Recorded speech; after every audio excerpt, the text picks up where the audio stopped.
పచ్చిమిర్చి పప్పు చేసుకోవడానికి కాస్త ప్రాసెస్ ఎక్కువైనా కూడా టేస్ట్ మటుకు చాలా బాగుంటుంది.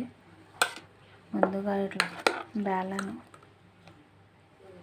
కందిబ్యాళ్ళు కడిగి పసుపు వేసి టమాటాలు, పచ్చిమిర్చి ముక్కలు, ఉల్లిగడ్డ ముక్కలు, జీలకర్ర, ఎల్లిపాయలు వలుచుకున్నా పర్వాలేదు, అలాగే వేసుకోండి. చింతపండు, ఒక 2 వంకాయలు, కరివేపాకు, కొత్తిమీర, మెంతం కూర. ఇంకా ఏమన్నా మర్చిపోయింటే ఇక్కడనే మీకు అన్నీ కనిపిస్తుంటాయి చూడండి.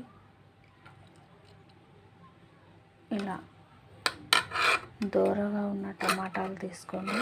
పప్పు టేస్ట్గా చాలా బాగుంటుంది.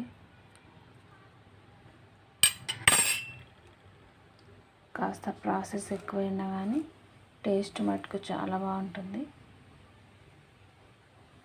ఇంకా తగినన్ని నీళ్ళు పోసేసి కుక్కర్కి పప్పుకి విజిల్ పెట్టుకొని రాముకొని తర్వాత ఈ పదార్థాలతో పప్పుని పోపు పెట్టుకోండి.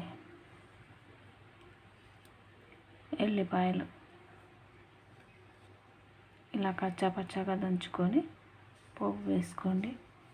ఎంతో రుచికరమైన పచ్చిమిర్చి పప్పు చాలా టేస్ట్గా బాగుంటుంది. ఒకసారి ఇలా ట్రై చేయండి.